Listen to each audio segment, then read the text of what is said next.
안녕하십니까. 2021년 OGP 글로벌 서밋 OGP 청년 워킹그룹 제안 발표회를 시작하도록 하겠습니다. 이 제안 발표회는 대한민국 OGP 국가실행계획 모니터링 및 제안 세션입니다. 세션 자장을 맡은 박수정입니다. 그럼 지금부터 본격적으로 세션을 시작해 보도록 하겠습니다. 본 세션은 대한민국 제5차 국가실행계획에 대한 열린정부 파트너십 청년 워킹그룹의 모니터링과 청년 세대의 정책 제안 결과를 공유함으로써 약 6개월간의 활동 경험을 누기고 참여 학생들의 거버넌스 실천 경험을 공유하는 세션으로 각계 전문가들의 피드백과 함께 대한민국 청년 워킹그룹의 향후 확대 방안에 대한 의견을 나누는 시간이 되겠습니다. 시청하고 계신 분들도 2021 OGP 글로벌 서밋 공식 홈페이지에서 세션에 대해 궁금한 점 코멘트를 댓글로 남기실 수 있으니 참고 부탁드리겠습니다. 먼저 이번 세션을 위해 참석해 주신 연사 및 패널 분들을 소개해 드리도록 하겠습니다. 예, 강재상 경희대학교 교수님 참석해 주셨습니다. 네, 반갑습니다. 김정혜 한국행정연구원 정보조직 디자인센터장님 참석해 주셨습니다. 안녕하세요. 반갑습니다. 배인명 서울여자대학교 교수님 참석하셨습니다. 네, 안녕하세요. 반갑습니다. 서영복 행정개혁시민연합 공동대표님 참석하셨습니다. 예, 안녕하세요. 서영복입니다. 성장환 LH토지주택연구원 균형발전 글로벌연구실장님 참석해 주셨습니다. 네, 반갑습니다. 안녕하세요. 예, 다음은 대한민국 OGP 청년 워킹그룹을 소개해 드리도록 하겠습니다. 황시은 행정개혁시민연합 대한민국 OGP 청년 워킹그룹 메인 코디네이터 참석하셨습니다. 안녕하십니까. 이어서 소개하는 청년 워킹그룹 소속 연사분들은 각 주제별로 한 분씩 조를 대표해서 참석해 주셨습니다. 김도연 대한민국 OGP 청년 워킹그룹 단원 참석하셨습니다. 네, 안녕하세요. 유민영 워킹그룹 단원 참석하셨습니다. 네, 안녕하십니까. 예, 김하연 단원 참석하셨습니다. 네, 안녕하십니까. 예, 장보라 단원 참석하셨습니다. 네, 안녕하십니까. 예, 박예빈 단원 참석하셨습니다. 네, 안녕하십니까. 예, 박진아 단원 참석하셨습니다. 네, 안녕하십니까. 최희선 단원 참석하셨습니다.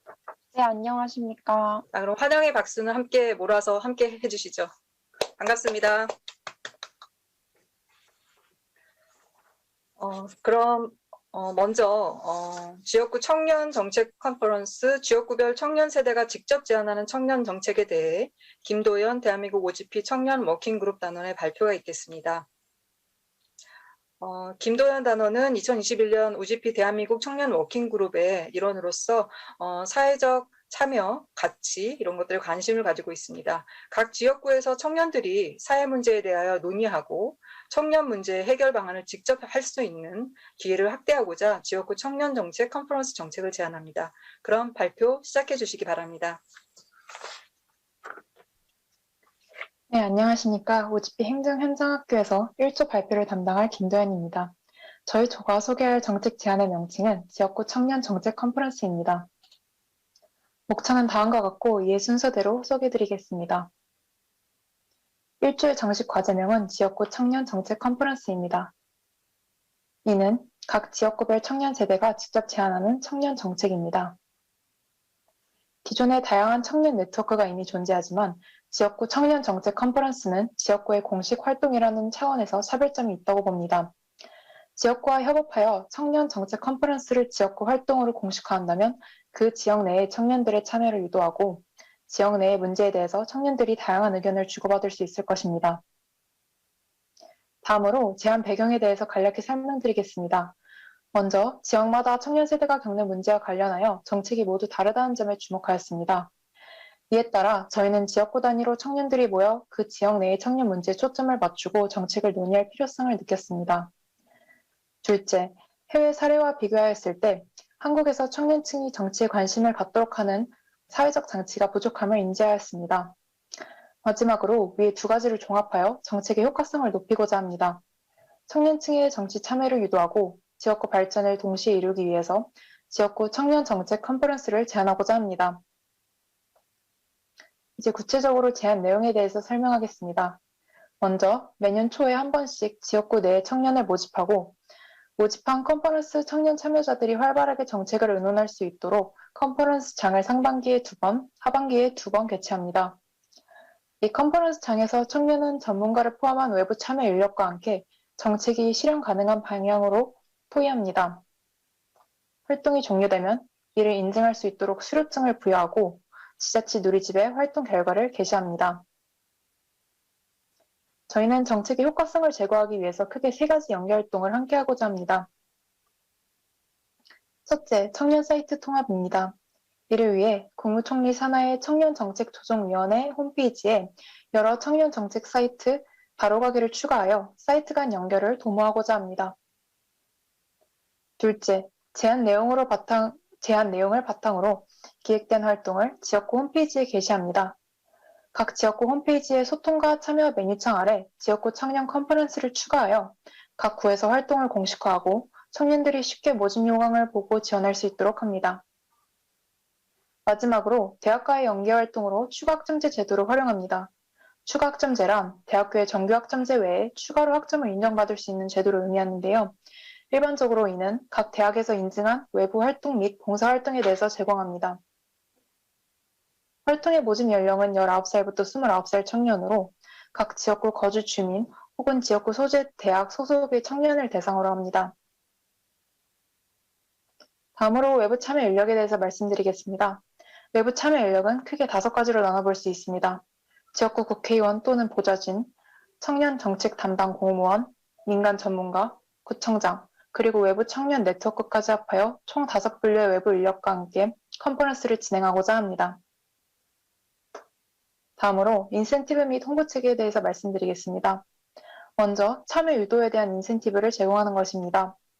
이는 인센티브는 수료증 발급과 같은 비물질적 인센티브에 초점을 맞추었습니다. 한편 홍보책으로는 SNS를 활용할 수 있는데요. 새로운 SNS 계정을 만들기보다 기존에 존재하고 있는 지역구 SNS 계정을 이용하는 방안이 더 효과적일 것입니다. 이와 함께 기존 청년 네트워크 SNS에도 홍보할 수 있도록 협업하면 효과가 배가 될 것이라고 생각합니다. 지금부터 청년 정책 컨퍼런스의 4가지 기대 효과에 대해서 발표하겠습니다. 첫 번째 기대 효과는 특색이 있는 지역구 청년 정책입니다. 각 지역구의 청년 문제는 그 지역 내의 청년이 경험을 통해서 가장 잘 알고 있습니다. 따라서 청년은 자신이 속한 지역구의 청년 세대에 도움이 될 수 있는 맞춤형 청년 정책을 스스로 제안할 수 있습니다. 두 번째 기대 효과는 청년층의 정치적 관심 향상입니다. 지역구 청년 컨퍼런스는 본인이 거주하는 지역에 대한 정책 제안이므로 평소 본인이 느꼈던 밀접한 문제를 이야기할 수 있는 비교적 진입 장벽이 낮은 정치 참여 활동이 되리라 기대합니다. 세 번째 기대 효과는 지자체와 지역 청년 간의 화합입니다. 지역구 청년 컨퍼런스를 통해 지역 청년과 지자체가 서로 소통할 기회가 만들어진다면 청년 개인뿐만 아니라 공동체 전체에도 도움이 되는 방향으로 관계를 발전할 수 있으리라 생각합니다. 마지막 기대 효과는 거버넌스 구축과 참여 민주주의의 실현입니다. 자신의 지역구 정책에 대한 논의는 자연스럽게 정치에 대한 높은 관심으로 이어질 것이고 이는 앞으로 청년층이 정책의 주체이자 민주 시민으로 성장하는 데 도움을 줄 것입니다. 여기서 1조 발표를 마무리하도록 하겠습니다. 지금까지 경청해 주셔서 감사합니다. 예, 발표 감사합니다. 그럼 지금부터 패널분들과 함께 의견을 나눠보는 시간을 가져보도록 하겠습니다. 강재상 경희대학교 교수님부터 시작해 주시면 될 것 같습니다. 네, 아주 필요한 정책을 제시해 주셨는데요. 한 두 가지 정도를 조금 더 고려를 하면 좋지 않을까 하는 생각이 언뜻 들었습니다. 첫 번째는 다양성을 어떻게 확보할 거지 하는 고민을 했습니다. 청년들이라는 카테고리 안에는 학생들만 있는 게 아닐 테니까 그 많은 청년들의 여러 카테고리라는 다양성을 어떻게 우리가 수집할 수 있겠느냐 하는 게 굉장히 중요할 것 같고요. 두 번째는 이제 여러 활용을 통해서 참여를 유도하는데 혹시 이제 참여라고 하는 것이 말로 표현하는 것만 우리가 혹시 참여라고 착각하지는 않을까. 사실 소통에 있어서 제일 중요한 면은 얼마나 잘 말했느냐 보다는 남의 의견을 얼마나 잘 들었느냐도 굉장히 중요합니다. 근데 이제 우리가 SNS 같은 거를 활용을 하다 보면은 듣는 것보다는 말하는 것 쪽으로 우리가 이제 그 신경을 썼을 것 같아서 그쪽을 어떻게 좀 그러니까 들었느냐도 어떻게 평가할 것이냐에 대한 문제, 그것도 좀 고민을 해주신다면 훨씬 좋은 제안이 되지 않을까 하는 생각이 드네요. 수고하셨습니다. 예, 감사합니다. 배희명 교수님 말씀 주시죠. 저도 뭐 잘 들었고요. 특히 이 지역구 청년들이 이 어떤 아이디어를 제안하고 또 반영할 수 있는 그런 창구를 마련해 주고요. 또 지역마다 그 차별화된 정책을 반영할 수 있다는 점에서 큰 의의가 있는 그런 제안이라고 생각이 됩니다. 뭐 다 동일하지만 조금 더 이게 구체화되고 실행화될 수 있도록 몇 가지 제안을 좀 해볼까 합니다. 우선 그 여러분들이 이제 제안을 할 때 또 고려해야 될 문제들이 좀 있을 것 같아요. 그러니까 우리 아시다시피 지방자치단체가 있고 상위 지방자치단체가 있고 또 중앙정부가 있습니다. 근데 여러분들이 제안하는 그러한 그 정책들이 과연 누가 해야 될, 누가 담당해야 될 문제인가에 대해서도 여러분들이 같이 한번 고민을 해보실 필요가 있을 것 같아요. 지역에서 할 수 있는 게 있고요. 또 중앙정부나 할 수 있는 게 있고 또 뭐 상위 지방정부가 할 수 있는 일들이 있습니다. 이런 것들이 왜 중요하냐면 거기에 대한 비용 문제도 우리가 함께 고려를 해야 되기 때문이죠. 그래서 그냥 그 아이디어를 그냥 실행에 옮겨달라 하는 것보다는 누가 얼만큼 페이를 해야 될 것인가, 지불을 해야 될 것이냐, 그런 문제에 대해서도 우리가 같이 고민해보는 그런 장이 좀 있을 필요가 있습니다. 그리고 하나는 강 교수님께서 지금 뭐 말씀하신 다양화 관련되는 문제인데요. 그러니까 뭐 추가 학점제 굉장히 좋은 아이디어라고 생각이 됩니다. 다만 대학생 외에 청년들은 어떻게 참여를 유도할 수 있을까? 어떤 인센티브를 줄 수 있을까?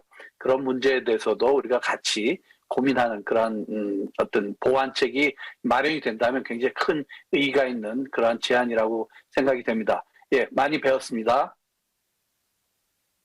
예, 두 분 다 공의 다양성 제고에 대한 말씀 주셨고요. 또 일방의 소통이 아닌 경청에 대한 것도 함께 평가했으면 좋겠다는 말씀 주셨고, 그리고 제안을 할 때 누가 담당해서 이걸 구체적으로 집행할지까지 점검하면서 제안을 했으면 좋겠다는 말씀 주셨습니다.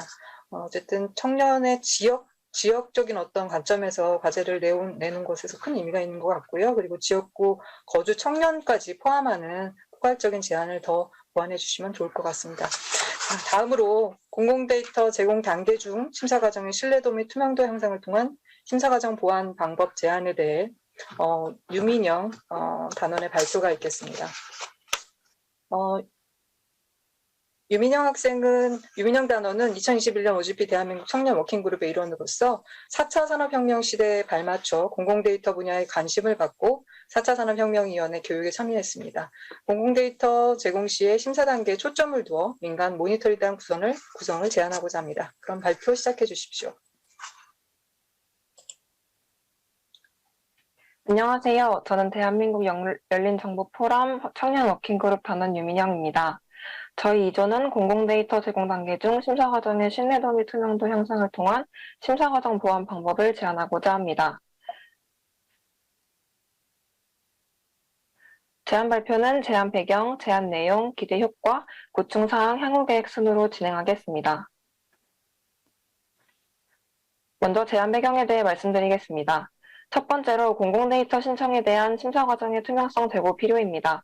논의에 앞서 조사해본 기존의 공공데이터 포털 민간 모니터링단의 활동 현황은 한국지능정보사회진흥원과 행정안전부가 공동으로 모집해 운영되었고 공공데이터 포털 서비스 개편이 주 목적이었습니다. 공공데이터 개방 수요가 증가하고 활용 영역을 확대할 필요가 있는 만큼 공공데이터 제공 심사 과정을 모니터링하는 새로운 모니터링단 구성이 필요하겠다고 판단하였습니다. 다음은 공공데이터 개방에 따른 악용 사례 관련 정보 부족입니다. 공공데이터 포털의 공공데이터 활용 사례 게시판을 살펴보면 민간의 개인, 기관 또는 단체에서 다양한 오픈 API를 활용하여 모바일 앱을 개발하는 등 개방된 공공데이터가 방대한 범위에서 사용되고 있는 것을 알 수 있었습니다. 이는 개방된 공공데이터를 악용하는 사례가 발생할 수 있음을 의미하기도 합니다. 따라서 공공데이터 활동 내용에 대한 홍보와 피해 발생 시 구제 방안 마련이 요구됩니다. 마지막으로 건강보험심사평가원이 제공하는 공공데이터의 민감성입니다. 제안 내용을 구성하며 첫 번째 모니터링 대상으로 선정한 기관이 건강보험심사평가원인데요. 이곳에서 제공하는 데이터는 의료정보이므로 개인정보임과 동시에 민감정보입니다.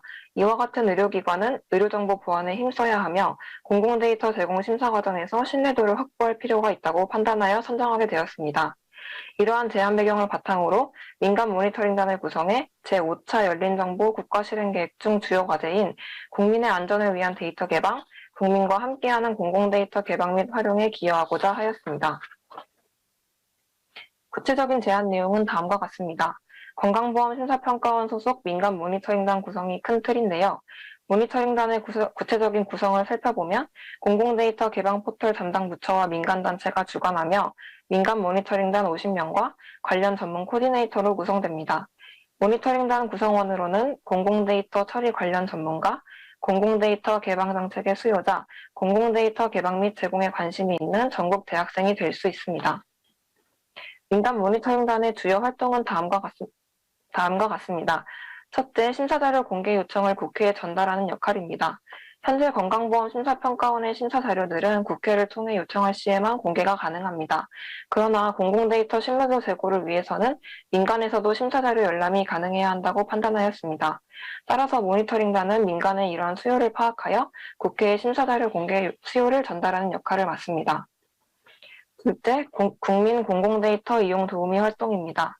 공공데이터 관련 불편 발생 시 안내 및 정보를 제공하고 공공데이터 제공 관련 수요를 파악하는 것인데요. 공공데이터 관련 도움이 필요한 국민을 대상으로 일종의 상담사 역할을 담당하게 됩니다. 더불어 공공데이터의 부적절한 활용으로 피해를 입었을 경우 대처 방안에 대한 안내를 제공하며 필요시에는 건강보험심사평가원 내 담당자와의 연결을 도울 수 있습니다. 이러한 활동은 공공데이터 수요자들의 명확한 수요를 파악하는 데도 도움이 될 것입니다. 다음으로는 모니터링단의 원활한 활동을 위한 필요사항을 파악해 보았는데요. 별도로 건강보험심사평가원 내 공공데이터 피해신고 창구를 개설하는 것, 민간 모니터링단 구성원을 대상으로 공공데이터 제공 과정 전반과 관련 법령, 피해 사례, 신고 방법 등의 교육을 진행하는 것, 마지막으로 모니터링단 구성원 대상 위촉장 발급, 기본 활동비 지급, 우수 활동자에 대한 상품 지급과 같은 활동 혜택 부여입니다. 민간 모니터링단 구성 시의 기대 효과는 다음과 같습니다. 제5차 국가실행계획의 과제 가운데 청년의 정책 참여 확대의 목표 달성에 기여할 수 있으며 모니터링 대상의 공공데이터 제공 및 심사 과정을 포함하여 투명도와 신뢰도를 증진할 수 있습니다.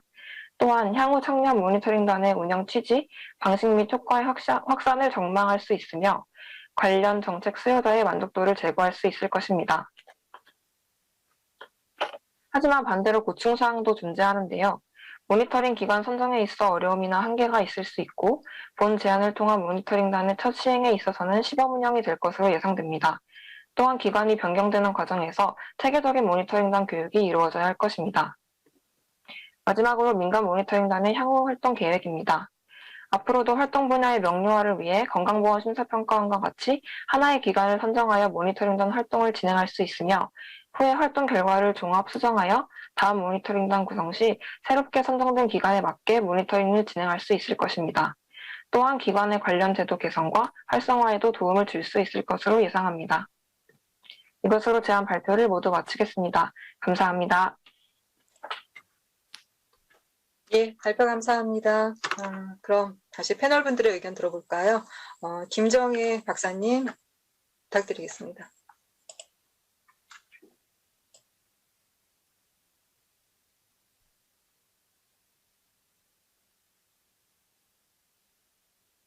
박사님 음소거를 예.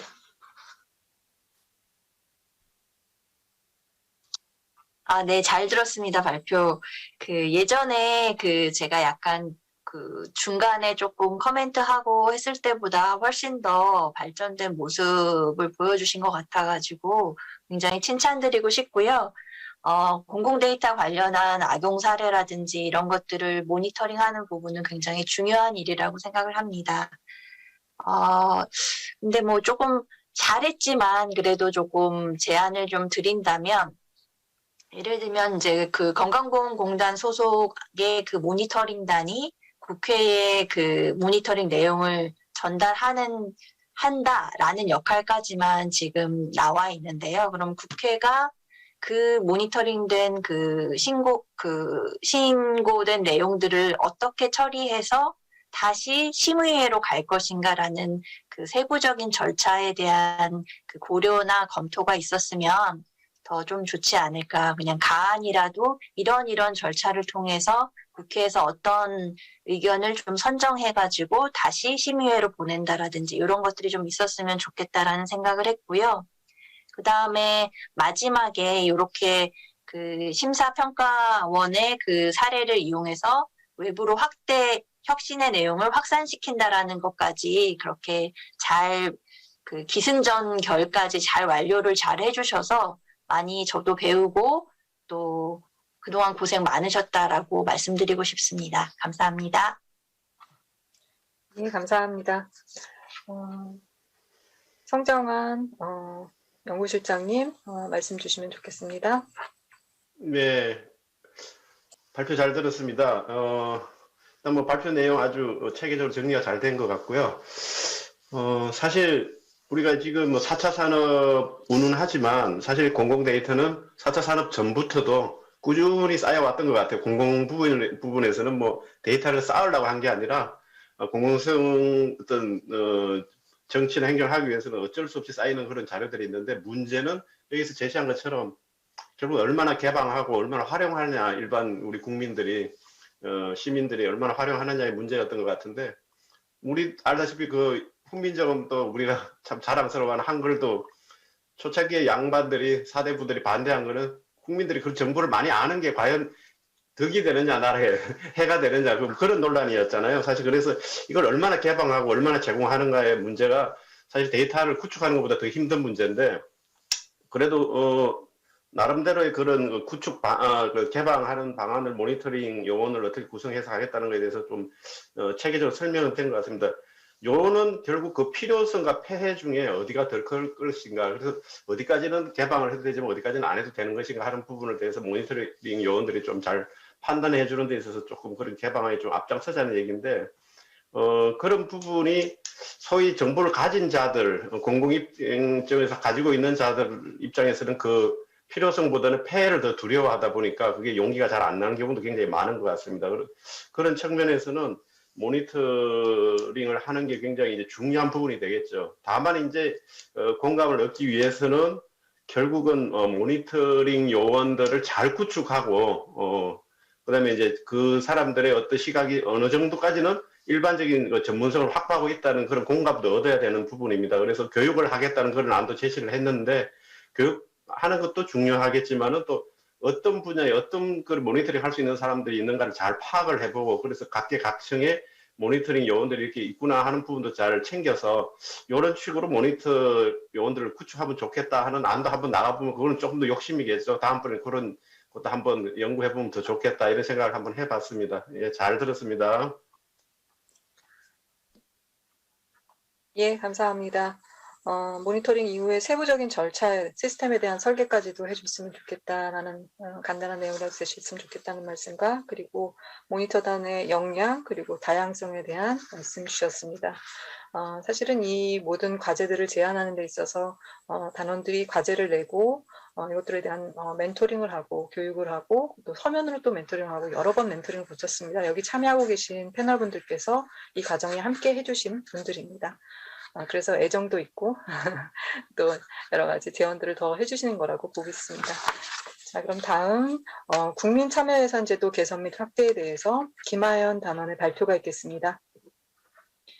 김하연 단원은 국민참여예산제도를 분석하고 개선점을 제시하는 주제의 정책 제안 프로그램 활동을 해왔습니다. 자, 그럼 발표 시작해 주시면 되겠습니다. 네, 안녕하십니까. 국민참여예산제도 개선 및 확대에 대해서 발표하겠습니다. 김하연 단원은 국민참여예산제도를 분석하고 개선점을 제시하는 주제의 정책 제안 프로그램 활동을 해왔습니다. 자, 그럼 발표 시작해 주시면 되겠습니다.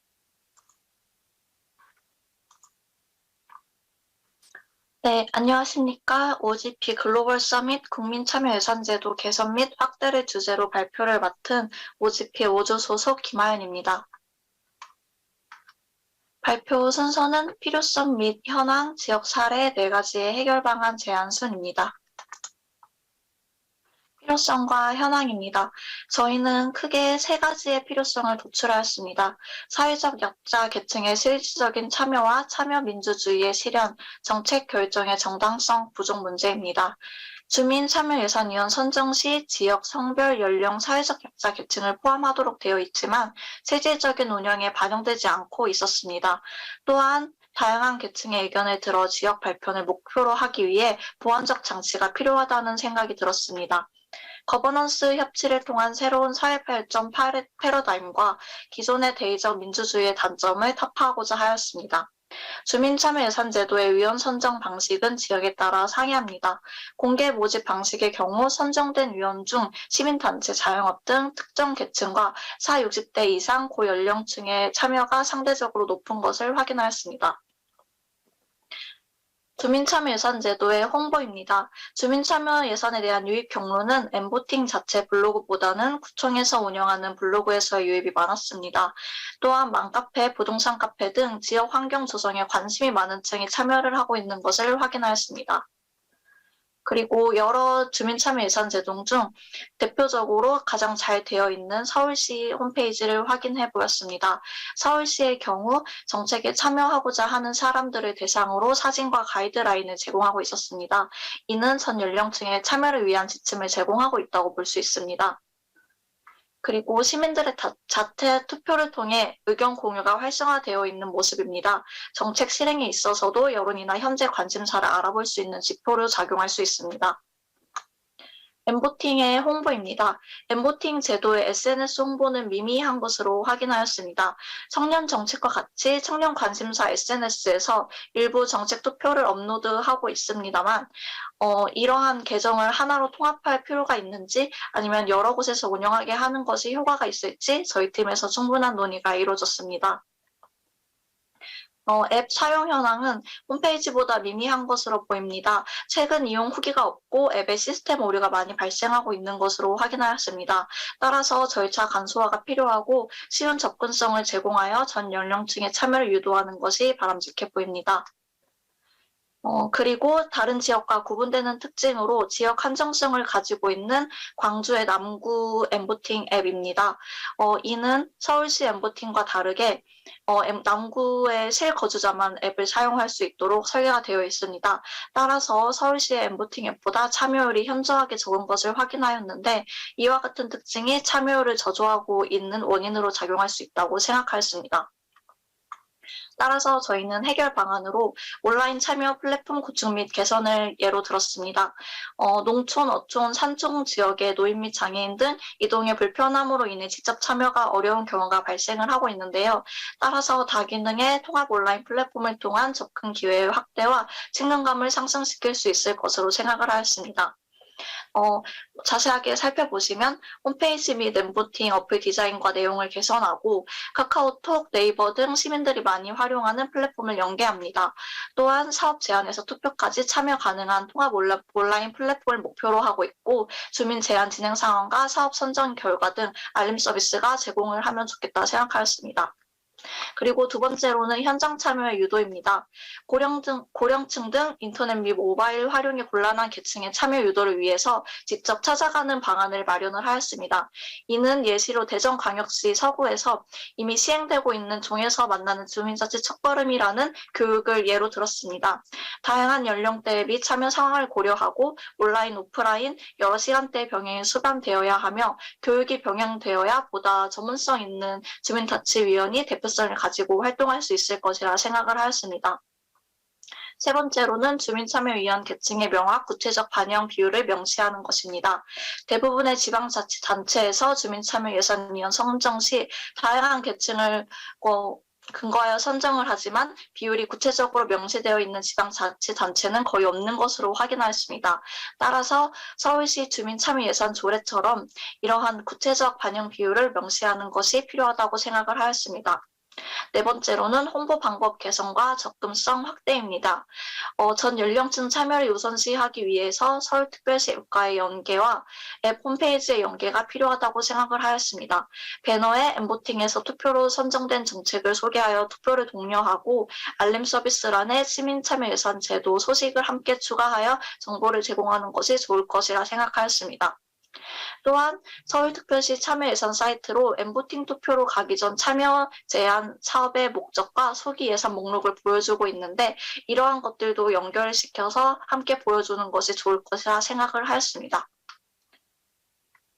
저희가 참고한 참고 문헌이고요. 이상 발표를 마치겠습니다. 감사합니다. 네, 발표 감사합니다. 그럼 패널분들 의견 부탁드리겠습니다. 서영복 행정기획시민연합 공동대표님 먼저 말씀 주십시오. 예, 잘 들었습니다. 제안 내용 훌륭하고 애들 많이 썼습니다. 국민참여예산제도 제도 수준도 높고 그 다음에 확산 속도도 빨랐던 것 같습니다. 그리고 그만큼 또 조사 연구, 그 청년들의 조사 연구, 이 팀의 조사 연구도 상당히 고민을 많이 하고 충실한 것 같은데, 지역별로 서울시 다르고, 아까 그 광주에도 하고 부분적으로 이렇게 고민의 흔적들이 나타나긴 하지만, 아직도 지역별 차별화에 관한 고민이 더 필요한 거 아닌가, 이런 생각이 듭니다.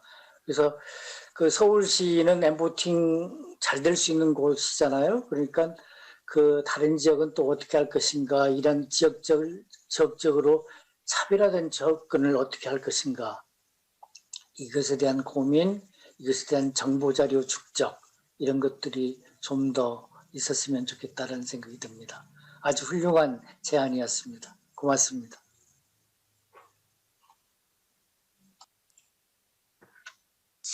예, 강재상 교수님 말씀 주십시오.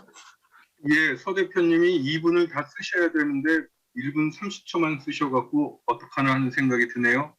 너무 잘해갖고 특별하게 코멘트 드릴 건 없는데요. 분석을 참 잘한 것 같아요. 그래서 문제점을 잘 파악한 것 같고 또 다양성까지 고려를 하신 것 같네요.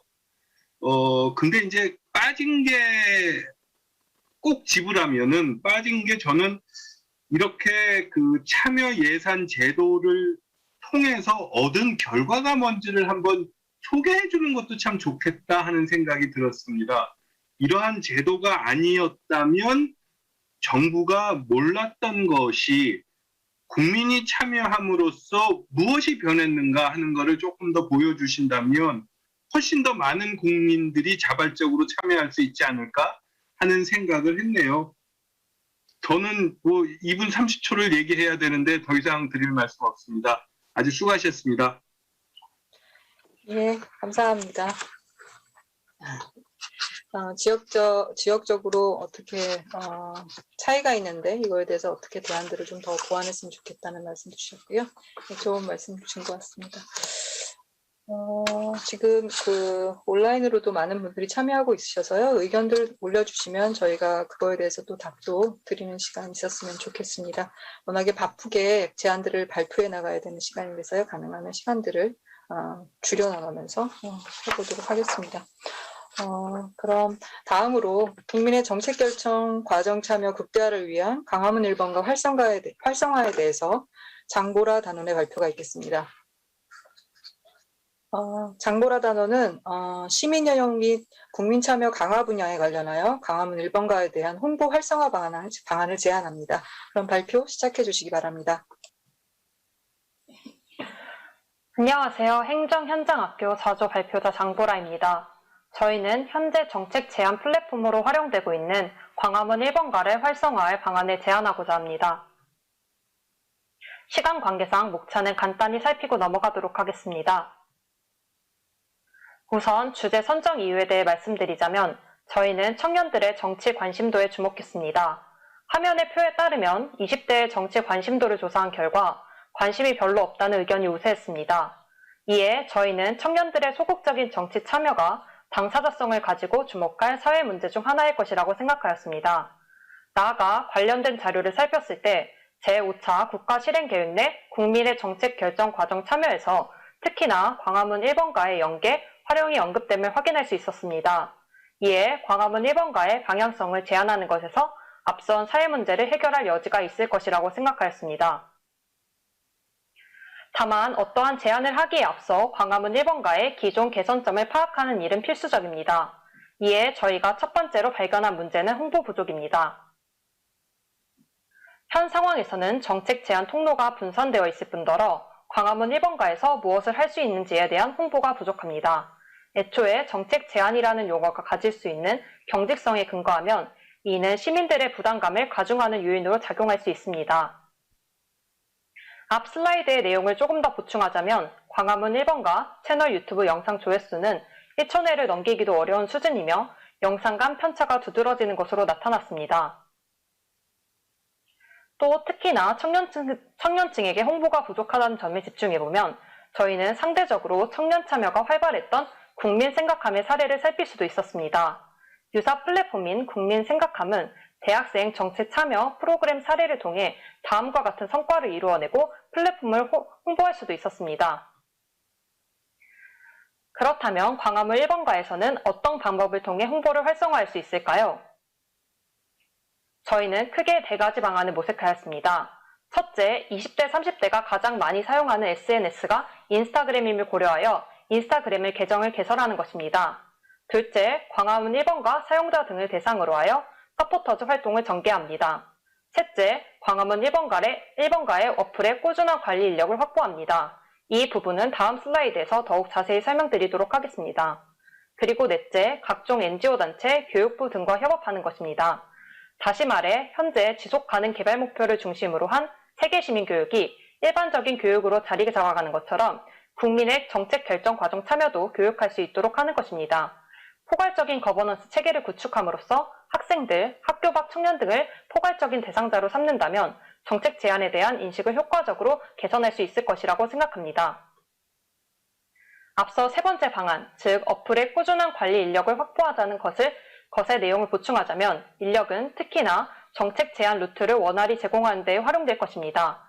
슬라이드에서 보이는 루트가 성공적으로 이어짐에 따라 광화문 1번가는 단순히 그 이름을 알릴 뿐만 아니라 실제적 운영 측면에서도 성과를 거둘 수 있을 것입니다.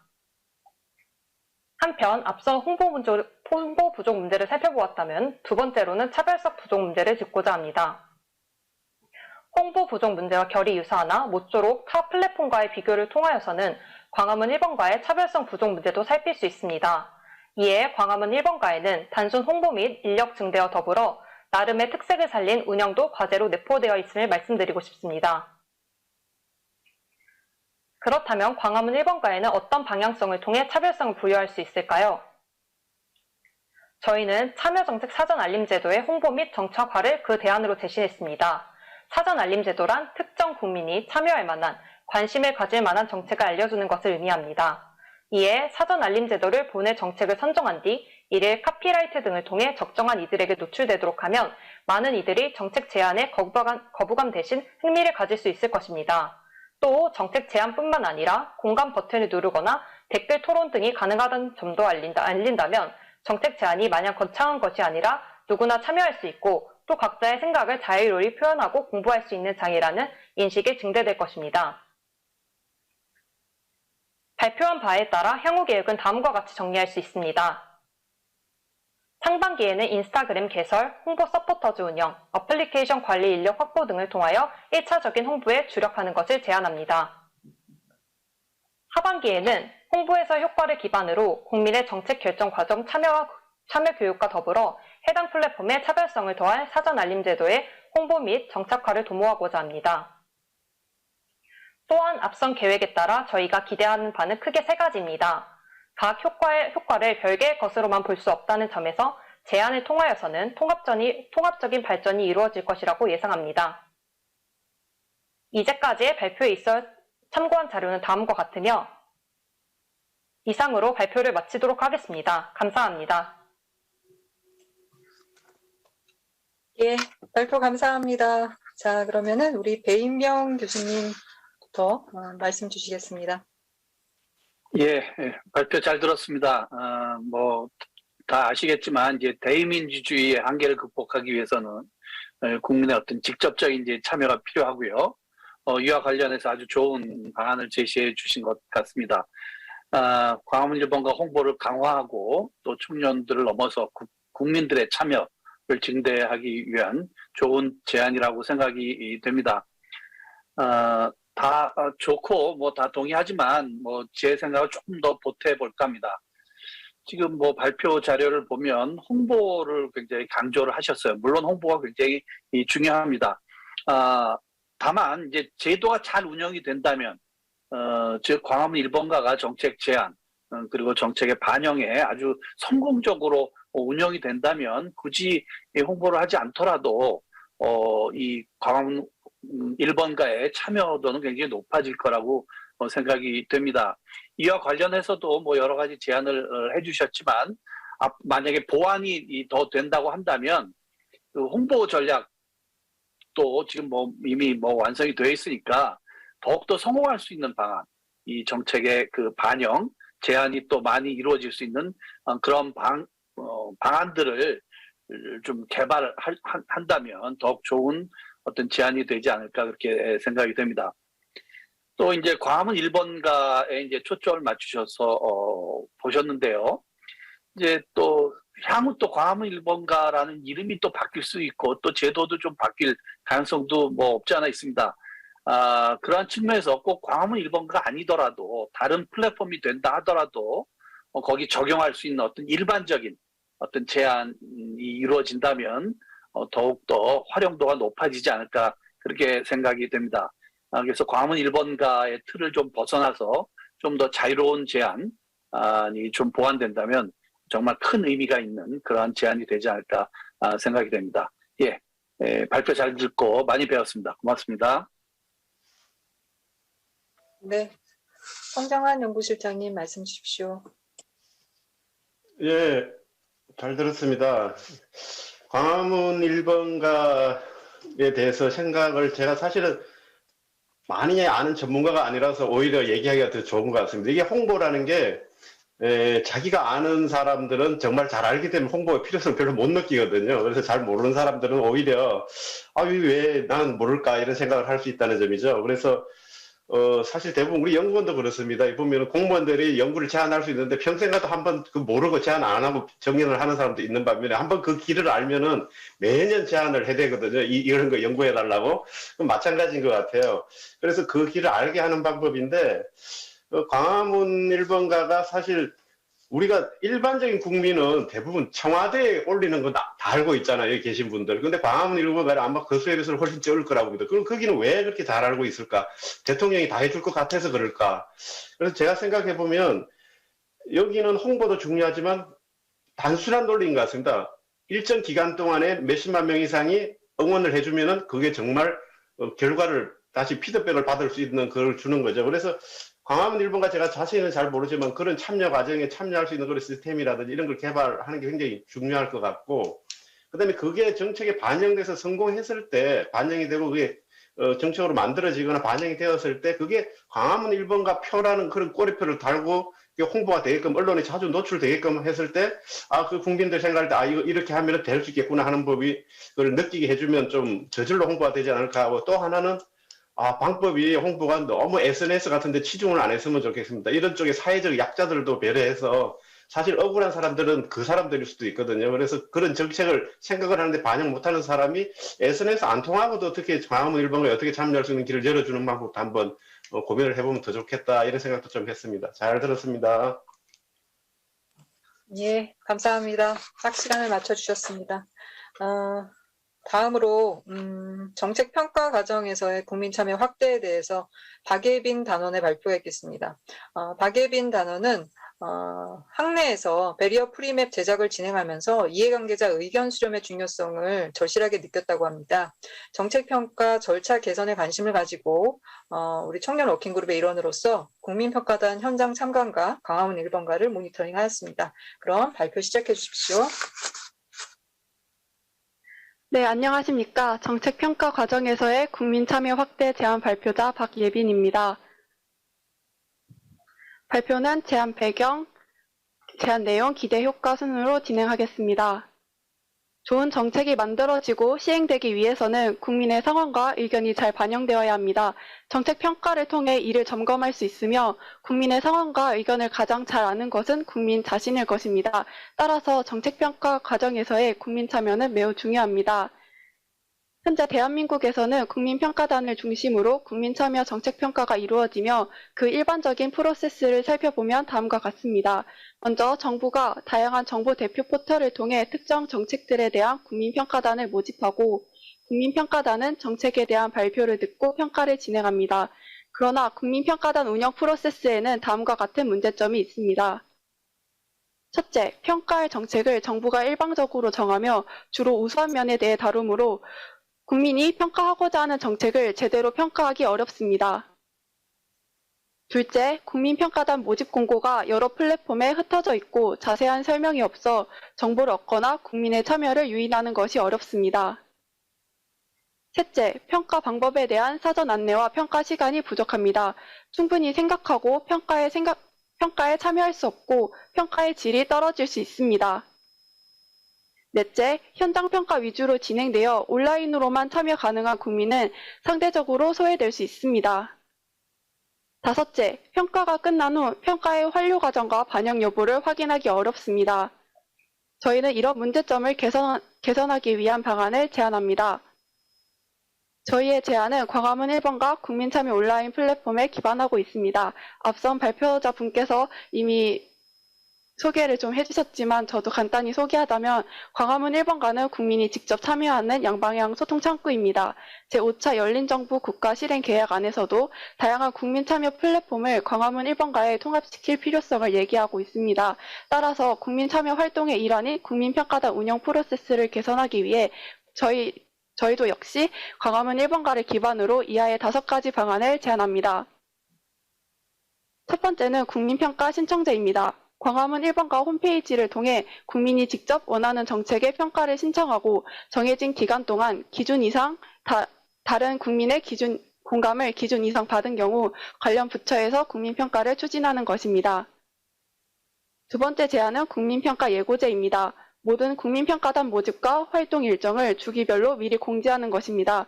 또한 평가 정책의 알림을 설정하면 해당 정책 관련 정보를 제공합니다. 세 번째는 평가 방법 사전 안내 및 다율성 평가입니다. 모집 공고에서 국민평가단 활동 내용에 대한 구체적인 정보를 제공하고 모집 후 평가 방법과 정책 관련 사전 교육을 진행합니다.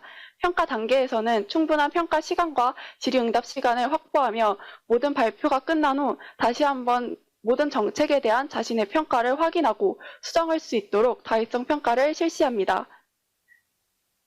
네 번째로 온라인 평가의 영향력 확대입니다. 온라인 평가단 모집 인원과 평가 점수 비중을 확대하고 온라인을 통한 현장 중계 및 평가 참여 통로를 확보합니다.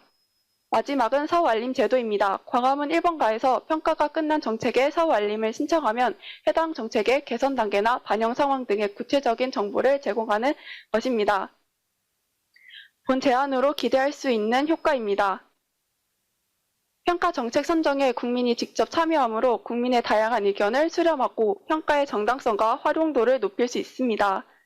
다음으로 사전 알림과 다채널 평가로 국민평가단에 대한 접근성을 증진하고 국민의 관심과 참여도를 높일 수 있습니다. 충분한 평가 시간을 확보하고 다율성 평가를 진행하여 평가의 공정성과 정확성, 신뢰도를 높일 수 있습니다. 사후 알림 제도를 통해 정책 평가에 대한 국민의 효능감을 증대하고 평가 후 정책 개선과 유지에 소홀해지는 것을 방지할 수 있습니다. 국민 참여 정책 평가의 궁극적인 목적은 국민의 의견을 활용하여 정책을 보완하는 것입니다. 저희의 개선 방안을 통하여 이에 한 걸음 더 가까워지기를 바랍니다. 이상으로 발표를 마칩니다. 감사합니다.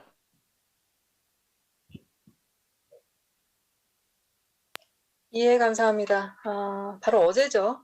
정부혁신 국민평가가 있었던 걸로 알고 있습니다. 저희 단원들도 참여해서 국민평가단으로 평가를 했었는데요. 그런 경험들이 무르녹아져서 이런 제안들을 할 수 있는 것 아닌가 생각됩니다. 그러면은 김정혜 정부조직 디자인센터장님 말씀 주십시오. 네, 너무 잘 들었고요. 어찌나 논리 정연하게 잘 썼는지 참 칭찬드리고 싶고요. 특히 문제점 같은 경우에도 이렇게 대화체의 예시를 들어서 정말 쉽고 이해하기가 너무 좋았다라는 생각이 듭니다.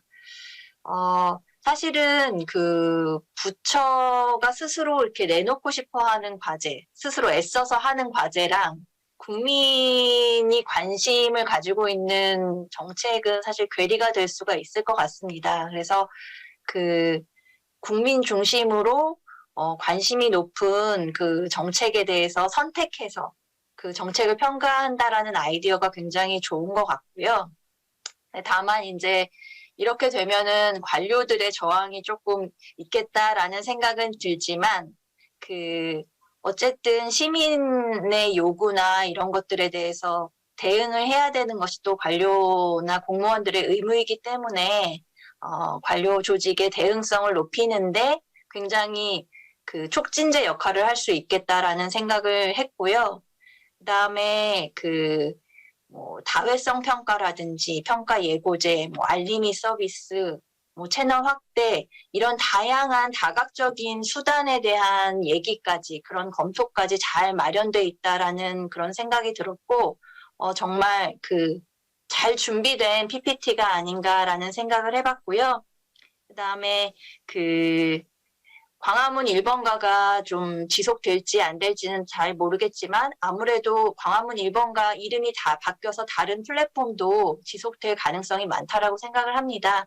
그런 데서 이 제안된 과제가 잘 반영이 돼서 국민의 요구나 이런 것들이 잘 정부 조직에 흘러 들어갈 수 있었으면 하는 생각이 듭니다. 감사합니다. 잘 들었습니다. 예, 좋은 코멘트 감사합니다. 그럼 서영보 공동대표님 말씀 주십시오. 예, 박수영 사무총장께서 어제 청년 워킹 그룹의 활동, 정부 혁신 평가 그걸 말씀해 주셨는데 어떻게 그걸로 그냥 만족스러운가요?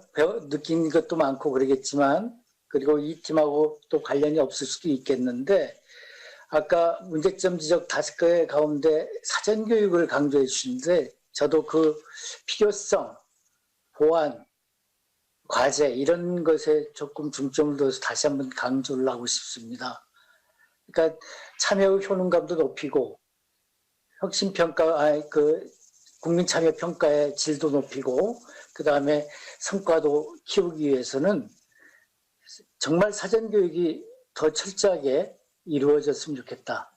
그리고 학생들 스스로도 또 청년들 스스로도 참여 경험을 살려가지고 매뉴얼도 개발을 해보고 자료도 축적을 해보고 고민도 나눠보고 이래야 그리고 그것을 또 바탕으로 해서 개인 차원이든 집단 차원이든 단 차원이든 정부의 또 제안도 계속 해보고 이런 축적을 통해서 우리가 앞으로 나갈 수 있는 거 아닌가 싶어가지고 개인적으로라도 많이 조금 참여하고 또 노력을 계속해 나갔으면 좋겠습니다.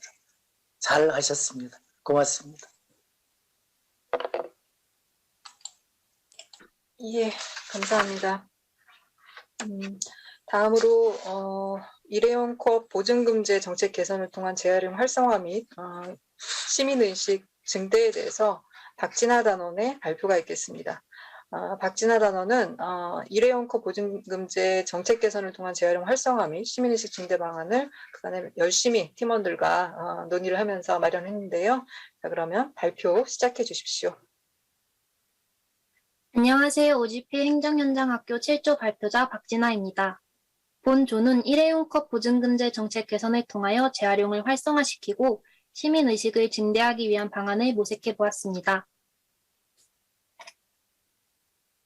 발표 순서는 다음과 같습니다. 먼저 제안 배경입니다. 일회용 컵 보증금제에 대해 들어보셨나요?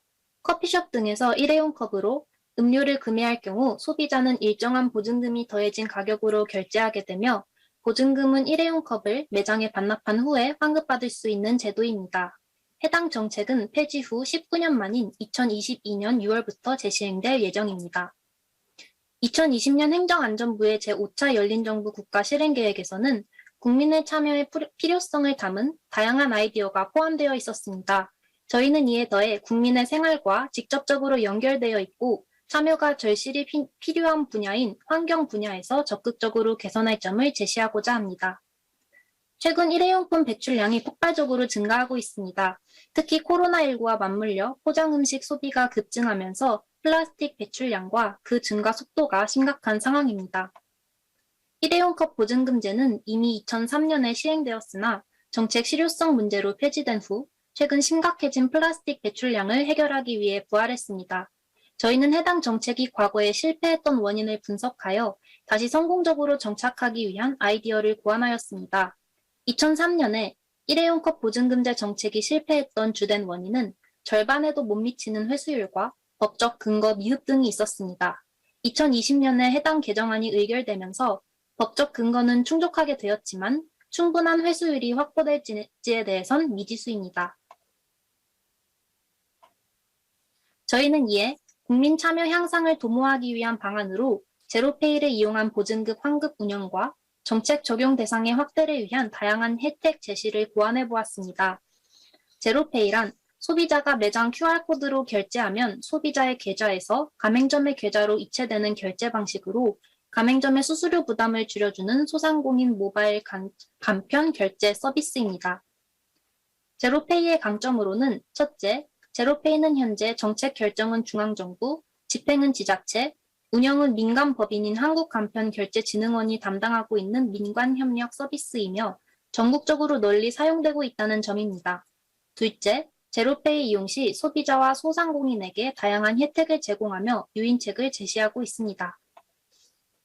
이러한 제로페이의 강점을 이용하여 제로페이의 보증금 환급이 가능하도록 기능을 추가한다면 동전 환급의 번거로움을 줄이는 동시에 제도 디지털화를 통해 통합 인프라를 구축할 수 있습니다. 또한 현 금융당국의 동전 없는 사회 추진 과제와도 맥을 같이 할 수 있습니다. 다만 디지털 기기의 사용 장벽이 높은 고령층을 위해 동전 환급 방식도 유지해야 하며 나아가 제로페이 환급 방식에 대한 교육 제공 등의 노력이 필요합니다. 두 번째 제안은 정책 적용 사업장 범위의 확대를 위한 방안입니다.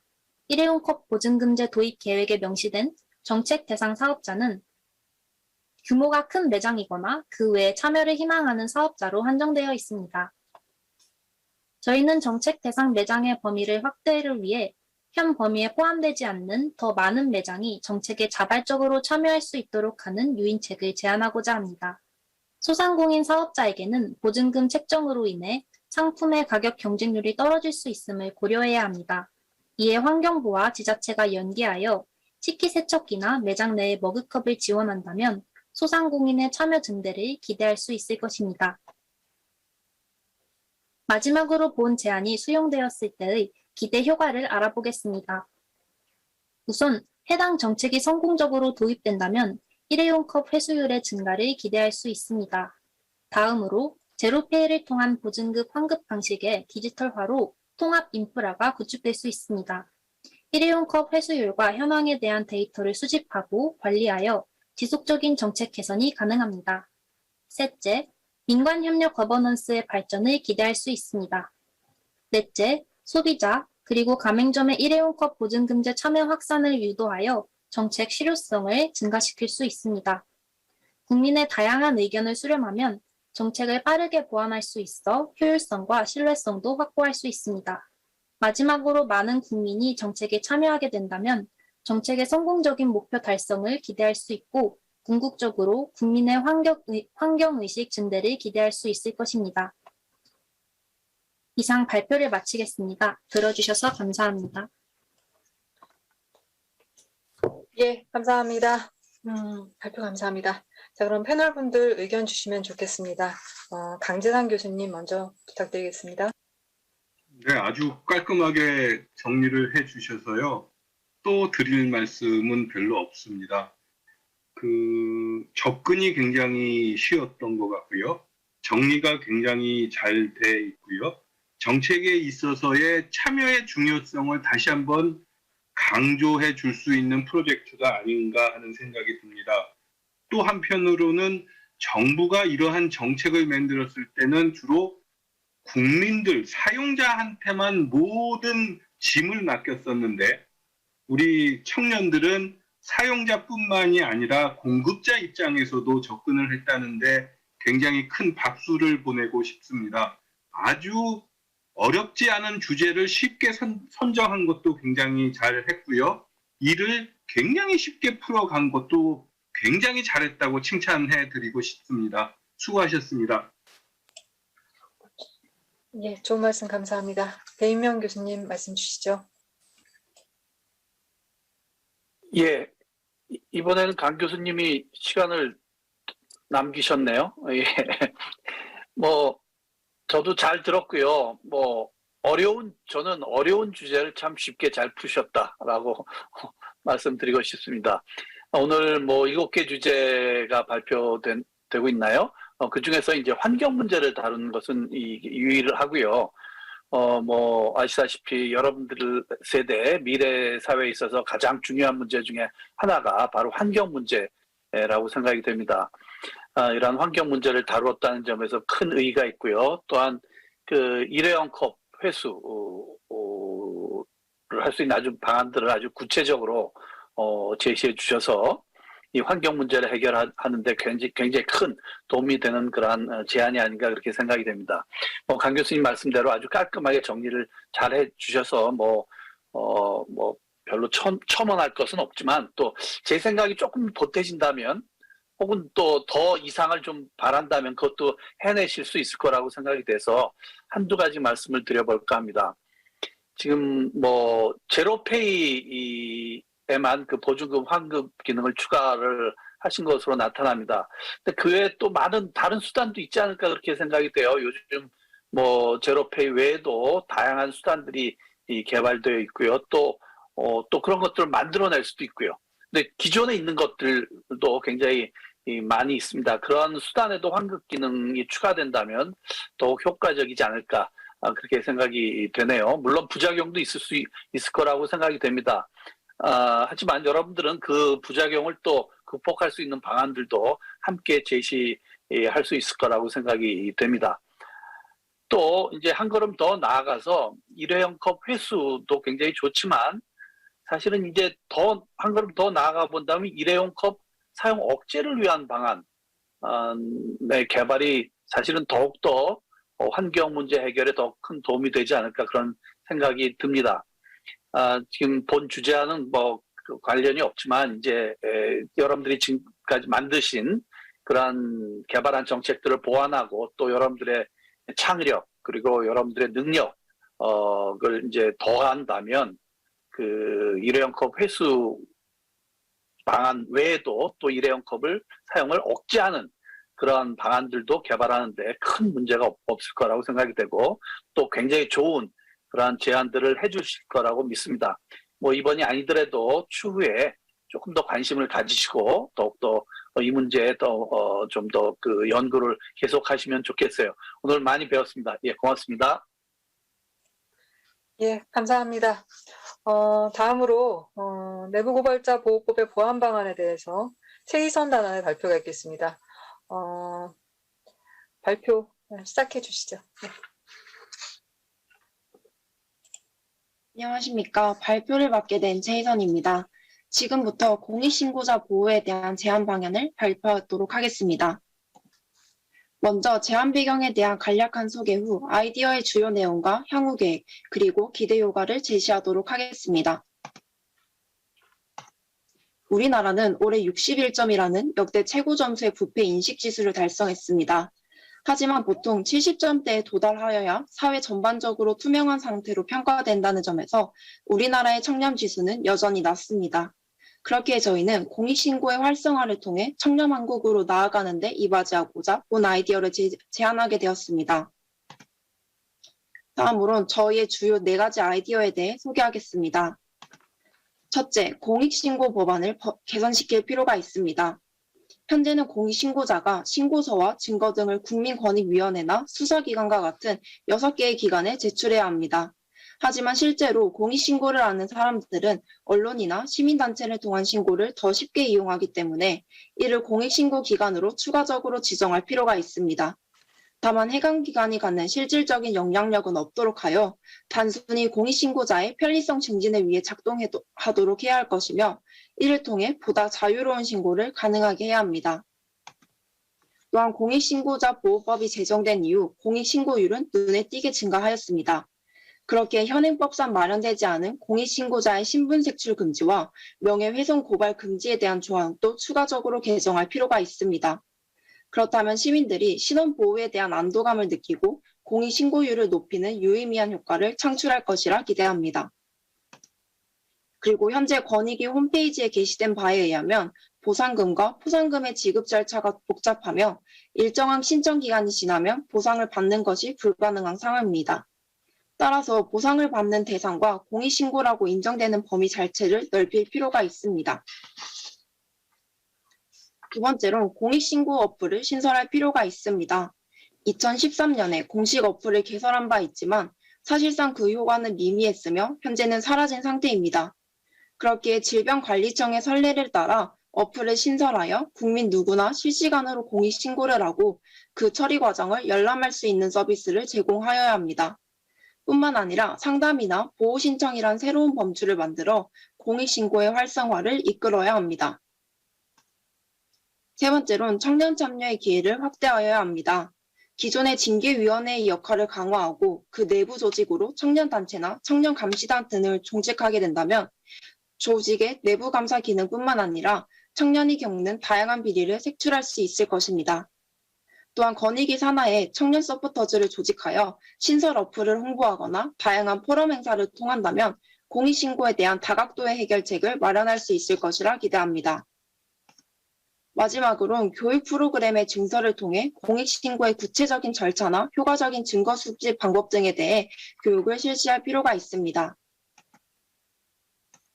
이와 같은 아이디어를 통해 상반기에는 어플을 신설 후 홍보하거나 청년 포럼을 개최할 것이며 하반기에는 법안 개정의 논의와 징계위원회의 역할 강화 방안에 대한 논의를 진행할 것입니다.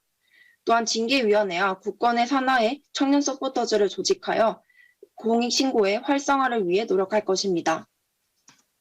다음으론 저희가 제안한 아이디어의 기대 효과에 대해 말씀드리겠습니다.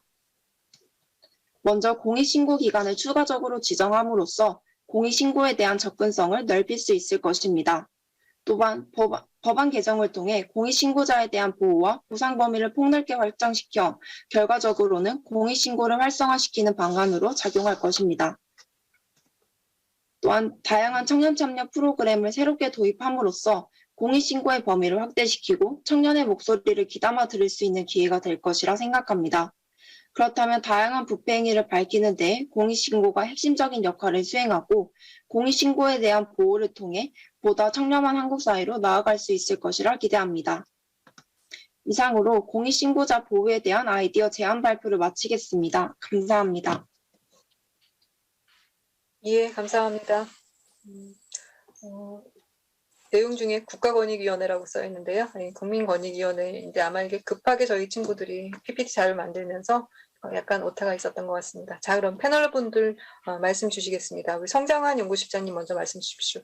네, 감사합니다. 너무 예리한 걸 지적해 주시니까 저도 불안한데요. 저기 굉장히 민감하고 중요한 문제인 것 같습니다. 그리고 이해관계가 굉장히 많은 부분이라서 사실 굉장히 조심스러운 부분도 있는 그런 테마인 것 같고요.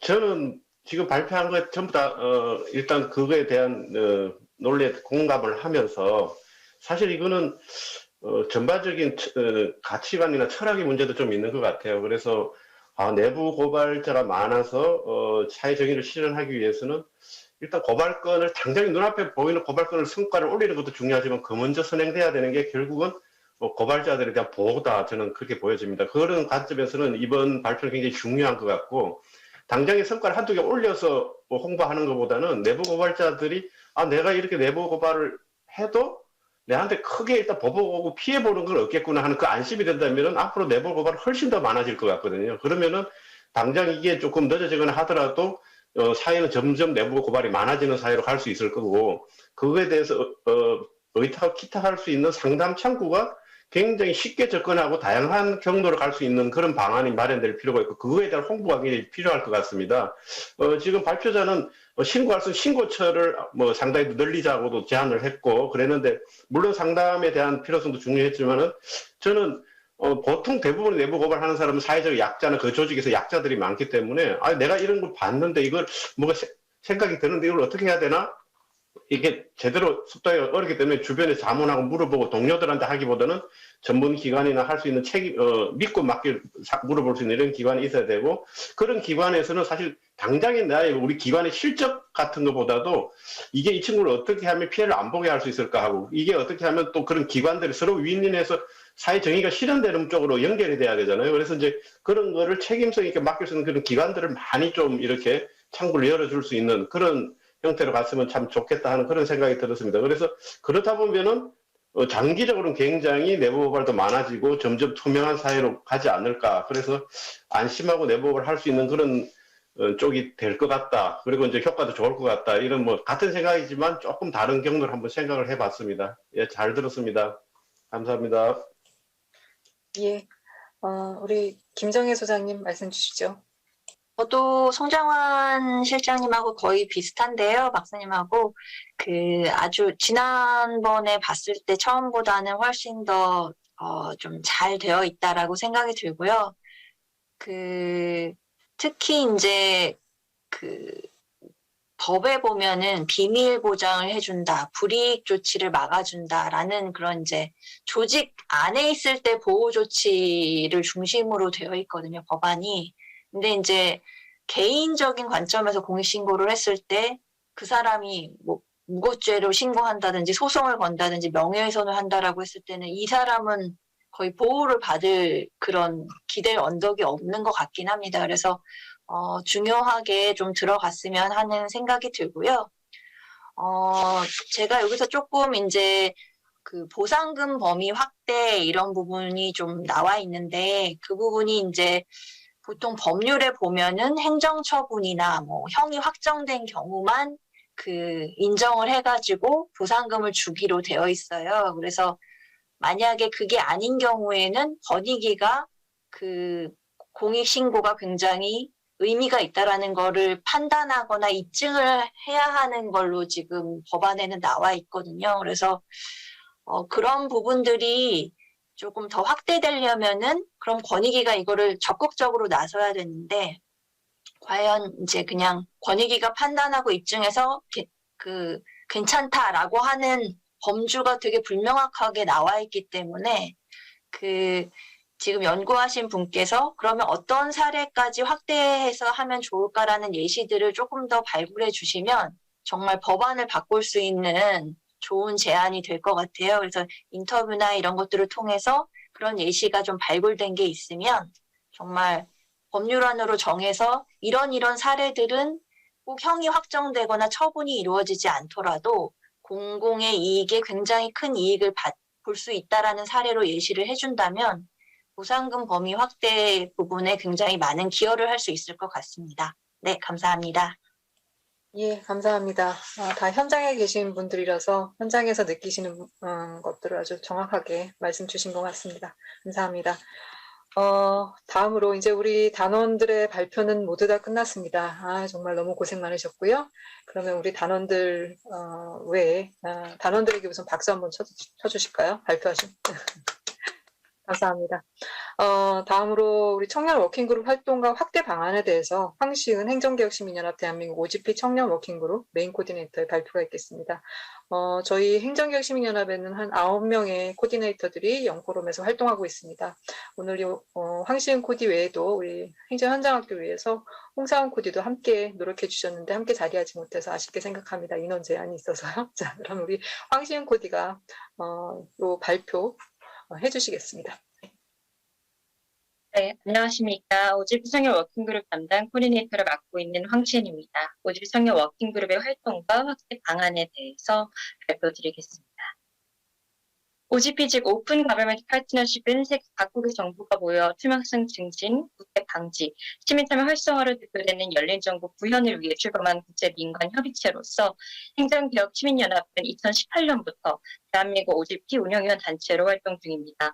저희 청년 워킹그룹은 대한민국 국가실행계획의 모니터링과 정책 제안에 참여하고 있으며 올해 총 54명의 다양한 배경을 가진 청년들로 구성되어 있습니다. 보시는 자료는 이전 제4차 국가실행계획 당시 저희 청년 워킹그룹 제안했던 정책 과제들 중 일부입니다. OGP의 3가지 핵심 골자인 디지털 개방, 남북대, 그리고 시민 참여라는 대주제 아래 모니터링 대상인 기관의 현장 방문, 밀도 있는 모니터링, 청년의 시각을 담은 포괄적인 정책 제안, 그리고 마지막 단계인 해당 제안들이 실제 국가실행계획에 반영됨으로써 세계적이고 심도 있는 청년 정책 참여 활동을 진행하고 있습니다.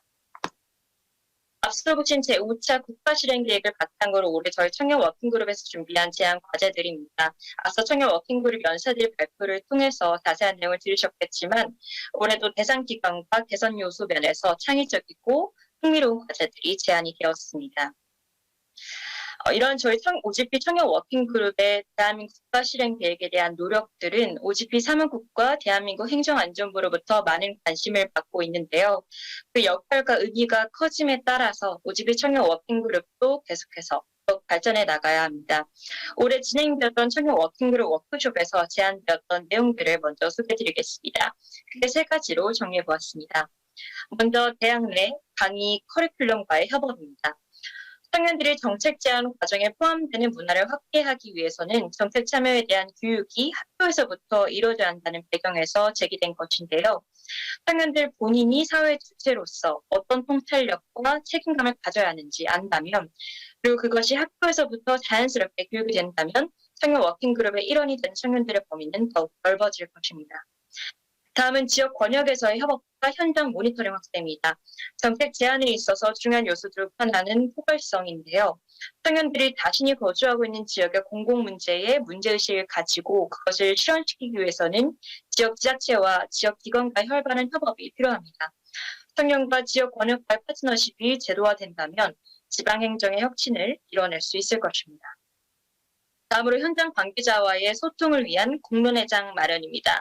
청년 워킹그룹 모니터링 프로그램의 가장 큰 핵심은 기관 전문가 및 유관 전문가와의 직접적인 소통과 피드백입니다.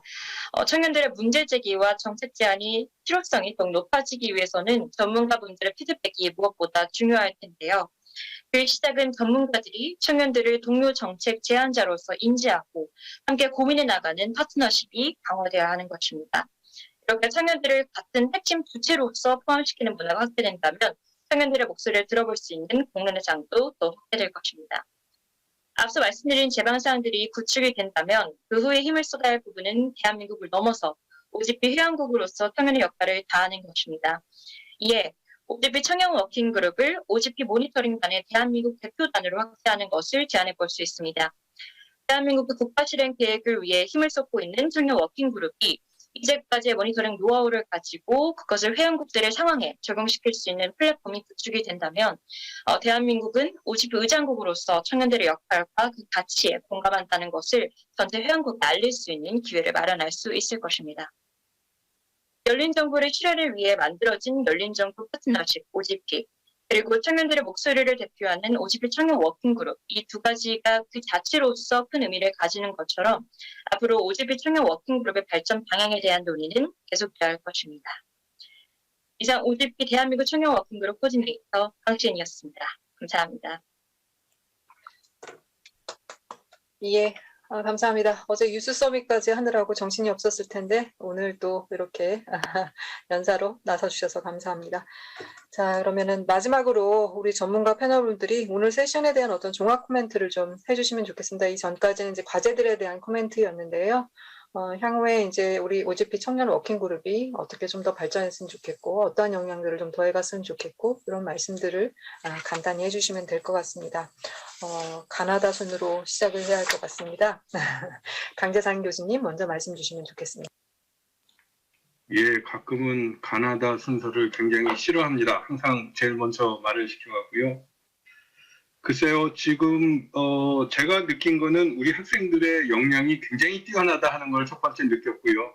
두 번째 제가 느낀 거는 대한민국 정부의 역할이 앞으로는 진짜로 달라질 것 같다 하는 생각을 많이 했습니다. 그리고 혹시 행안부가 이런 OGP 파트너십을 하나의 홍보성 이벤트로 생각한다면 굉장히 큰 코 다치겠구나 하는 생각도 들었습니다. 결국은 앞으로의 정책은 공무원들이 만드는 것이 아니라 우리 국민들이 만드는 것입니다. 그래서 이러한 경험이 있는 청년들이 각자 사회에 나가셔서 여러분들이 정부의 역할을 코멘트해 줄 때 국가는 발전하지 않을까 하는 생각이 드네요. 오늘 참 수고들 많이 하셨습니다. 감사합니다. 예, 감사합니다. 김정혜 소장님 말씀 주십시오. 네, 오히려 뭐 전문가라고 참여를 했지만 여기 참여해주신 청년분들의 역량이 저 못지않게 굉장히 뛰어나시고 굉장히 열정적으로 잘 해주신 것 같아서 너무 많이 배우는 시간이었고요. 그리고 제가 여러분들의 열심히 한 PPT 프로젝트 작업에 조금이나마 그래도 말을 보탤 수 있었다라는 게 굉장히 영광스럽고, 앞으로 이런 기회를 더 제공해 주시면 저도 열심히 참여해서 여러분들과 함께 대한민국의 정책 발전에 기여할 수 있는 오픈 정책 폴리시를 만들어낼 수 있는데 기여하고 싶습니다. 네, 오늘 너무너무 고생하셨습니다. 감사합니다. 예, 감사합니다. 그럼 이제 배인명 교수님 말씀 주시죠. 예, 오늘 이렇게 참여를 해서 여러 청년들의 정책 참여에 대한 적극적인 열망을 느낄 수 있었고요. 또 청년들다운 제안을 많이 해주셔서 저도 굉장히 많이 배웠습니다. 제가 몇 가지 코멘트를 했지만 그냥 참고만 하시기 바랍니다. 지금 이대로도 충분하고요. 여러분들 모두 자부심을 가지셔도 됩니다.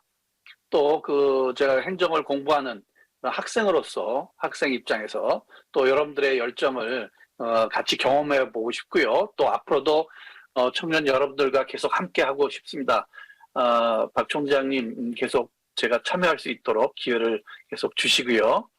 또 어찌됐든 기성세대, 마음은 청년이지만 그래도 숫자에 불과한 나이로 따져볼 때 기성세대의 한 사람으로서 여러분들의 열망이 실현될 수 있도록, 또 여러분들의 의견이 정부에 전달되고 또 실행에 옮겨질 수 있도록 작은 힘이나마 보탤 수 있도록 노력을 해보겠습니다.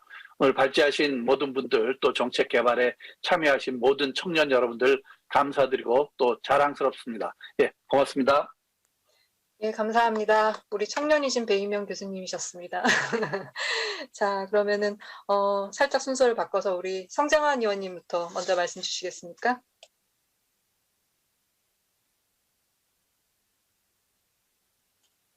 음소거 해제해야 되는데 또 당황을 시키네요.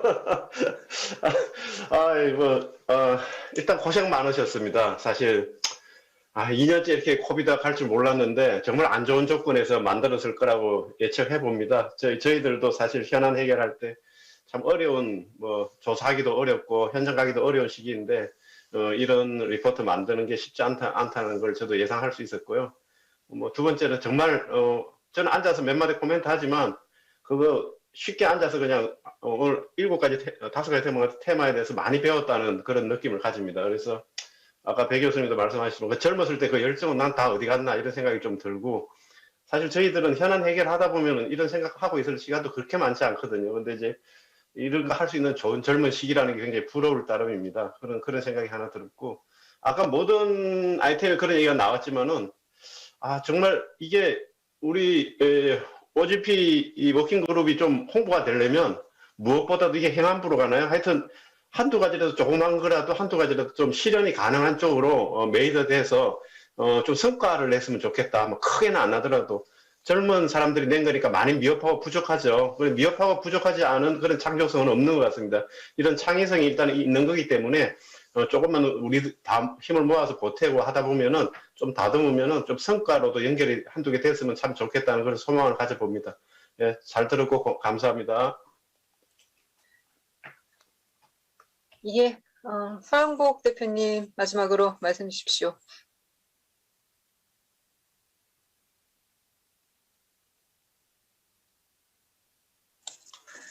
예, 먼 길 수고 많으셨습니다. 행정개혁시민연합이 열린정부 행정현장 활동 일환으로 벌여온 청년 워킹그룹 활동, 부족한 점도 많지만 이런 정도로 잘 완료된 것 같아서 참 기쁘고 고맙습니다. 강지선 교수님도 비슷한 말씀을 주셨는데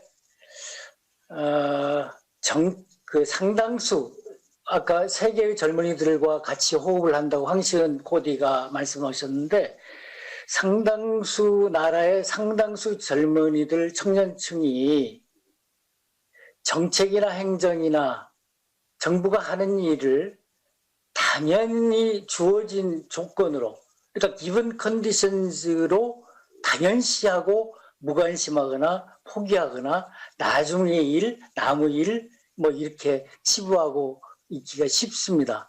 그런데 우리 청년들은 그걸 뛰쳐나가지고 좀 더 열심히 그러니까 정책, 행정, 나란 일, 지방자치단체의 일을 남의 얘기가 아니고 생산자만의 얘기가 아니고 소비자만의 얘기가 아니고 생산자이자 소비자로서 프로슈머로서 뭔가를 고쳐보려고 노력을 했다는 것 참 의미를 두고 싶습니다. 그래서 하루아침에 기성세대가 돼가지고 정책이나 제도나 행정을 잘할 것 같지만 그렇지 않은 것 같아요. 그러니까 하루하루 일상 속에서 열심히 고민하고 노력하고 체험하고 제안도 해보고 이런 연습이 필요하지 않을까 싶습니다. 그래서 먼 훗날 아닌 가까운 장래에 우리 시대의 우리나라의 또 세계의 주역이 될 여러분들이 조금 어떤 좋은 출발이 될 수 있도록 행정개혁시민연합에서 여태까지 제안된 여러 가지 것들을 배인영 교수님 말씀처럼 조금 잘 반영될 수 있도록 성장환 시장님 말씀처럼 잘 반영될 수 있도록 조금이나마 힘을 보태려고 합니다. 고맙습니다. 예, 감사합니다. 행정개혁시민연합은 지난 5월부터 공개 모집을 통해서 단원들을 모집을 했고요. 그래서 54명의 단원을 모집해서 사전교육, 전문가와 현장활동가, 그리고 코디네이터들의 교육을 통해서, 그리고 또 멘토링을 통해서, 그리고 각 조별 모임을 통해서 과제들을 숙성하고 또 여러 가지 노력들을 해온 결과물들을 오늘 발표하였습니다. 이 결과물들은 이후에 관련 부처에 전달되고 이것들이 반영되기 위해서 노력을 할 예정입니다. 그리고 우리가 이런 과제들을 만들기 위해서 각 현장에 가서 이런 과제들을 만들고 있는 당사자들의 설명들도 많이 들었습니다. 그리고 그래서 행정안전부의 혁신기획과 그다음에 국토안전관리원의 미래혁신 담당관실, 그다음 통계청의 혁신행정 담당관실, 대통령 직속 제4차 산업혁명위원회, 그리고 LH 주거복지 센터, 그리고 아남생활이라는 청년 주거 생활하는 곳까지 다 살펴보았습니다. 그래서 이런 현장에서 저희에게 또 도움을 주신 각 기관에도 감사를 드려야 할 것이 각 기관에서 이런 것들을 설명하고 청년들에게 이런 저런 제안들을 함께 도와줄 수 있는 노력을 해주셨습니다. 모든 청년 여러분들과 함께 프로그램에 참여해 주신 여러분 그리고 관계자 여러분께 감사 말씀드립니다. 그리고 세계 청년 여러분들도 이러한 국가 실행계획을 모니터링하고 새롭게 제안하는 그런 방법들을 시도해 보시면 정말 좋을 것 같습니다. 감사합니다, 여러분. 박수로 마무리하겠습니다.